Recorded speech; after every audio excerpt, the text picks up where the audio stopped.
সম্মানিত ভাই এবং বোনেরা, আসসালামু আলাইকুম। আশা করছি আপনারা সকলেই ভালো আছেন। আজকের ভিডিওতে আমি আপনাদেরকে দেখাবো কিভাবে আপনি আপনার মোবাইলের ওয়াইফাই স্পিড বাড়াতে পারবেন। আপনারা অনেকেই আমার কাছে বলেছেন আপনারা যখন ওয়াইফাই ব্যবহার করেন তখন সেই ওয়াইফাই এর ডাউনলোড স্পিড অনেক কম, বা ওয়াইফাই দিয়ে যখন আপনি ফেসবুক, মেসেঞ্জার, হোয়াটসঅ্যাপ বিভিন্ন কিছু ব্যবহার করেন তখন ইন্টারনেট স্পিড অনেক কম থাকে। আবার যখন আপনি মোবাইলের নেটওয়ার্ক ব্যবহার করে আপনার মোবাইলটি চালান তখন ঠিকই ইন্টারনেট স্পিড অনেক বেশি থাকে, কিন্তু ওয়াইফাই যখন ইউজ করেন তখন ওই ডাউনলোড স্পিড, তারপর নেটওয়ার্ক ব্রাউজিং স্পিড অনেক কম। এই বিষয়টি আজকের এই ভিডিওটিতে আমি আপনাদের সাথে শেয়ার করব। আপনারা সকলেই জানেন আমার এই প্রবলেম সলভ ভিডিও এই ইউটিউব চ্যানেলে সবসময় দরকারি এবং 100% রিয়েল ভিডিও দেওয়া হয়। আপনারা অবশ্যই পরবর্তী ভিডিওগুলো পাওয়ার জন্য এই চ্যানেলটি সাবস্ক্রাইব করে রাখবেন। ওয়াইফাই স্পিড বাড়ানোর জন্য প্লে স্টোরে আপনারা অনেক অ্যাপ দেখতে পাবেন।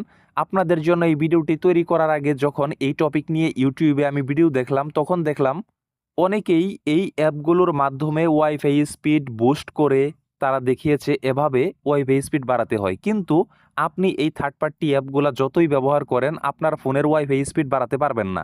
এক্ষেত্রে আপনাকে একটি সেটিংস করতে হবে। এই সেটিংসটি করলে আপনি খুব সহজেই আপনার মোবাইলের ওয়াইফাই স্পিড বাড়াতে পারবেন। সর্বপ্রথম আপনি আপনার ফোনের সেটিংসে চলে যাবেন। সবার ফোনেই সেটিংস থাকে। সেটিংসে যাওয়ার পর আপনারা এখানে দেখবেন অ্যাবাউট ফোন। এই অ্যাবাউট ফোন অপশনটি আপনার ফোনের সবার নিচে থাকতে পারে, সবার উপরেও থাকতে পারে। অ্যাবাউট ফোনে যাবেন। অ্যাবাউট ফোনে যাওয়ার পর আপনি এখানে দেখতে পাবেন বিল্ড নাম্বার। আমার এখানে কিন্তু বিল্ড নাম্বার নেই, যেহেতু আমার এই ফোনটি পোকো ফোন, শাওমি পোকো। এখানে রয়েছে ওএস ভার্সন ফর পোকো।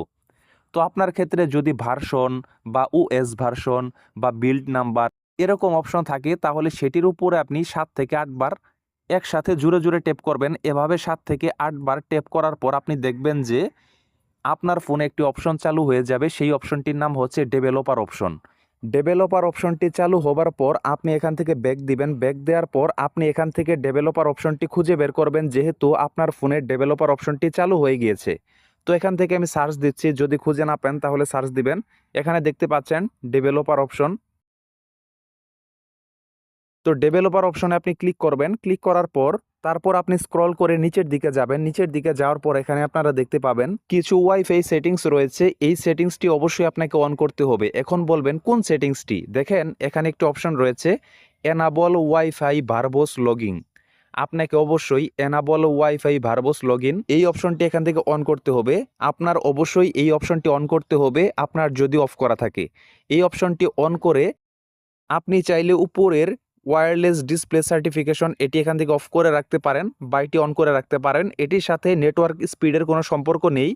তারপর আপনি এখান থেকে ব্যাক দিবেন। ব্যাক দিয়ে তারপর আপনি আপনার ওয়াইফাইটি ব্যবহার করবেন, তখন দেখবেন আগের থেকে আপনার ওয়াইফাই স্পিড বেড়ে গেছে। তো আশা করছি আজকের এই ভিডিওটি আপনারা সম্পূর্ণভাবে বুঝতে পেরেছেন যে কিভাবে আসলেই ওয়াইফাই স্পিডটি বাড়ানো যায়। আপনি কখনোই এই ওয়াইফাই স্পিডটি বাড়ানোর জন্য মানুষের কথায় কখনোই আপনি প্লে স্টোর থেকে কখনোই wifi speed booster, wifi speed increasing এই ধরনের কোনো থার্ড পার্টি অ্যাপ যেগুলো আছে সেগুলো আপনারা ব্যবহার করবেন না। এই সব অ্যাপের ভিতরে এমন কোনো শক্তি নেই, এমন কোনো পাওয়ার নেই যেটি আপনার ফোনের ওয়াইফাইকে স্পিড বাড়িয়ে দিবে। সো আপনাকে অবশ্যই সেটিংসটি করতে হবে। এই সেটিংসটি করলে আগের তুলনায় কিছুটা হলেও আপনি ওয়াইফাই স্পিড পাবেন। তো আজ এ পর্যন্তই। সবাই ভালো থাকুন। পরবর্তী ভিডিওটি দেখার আমন্ত্রণ রইল। আল্লাহ হাফেজ।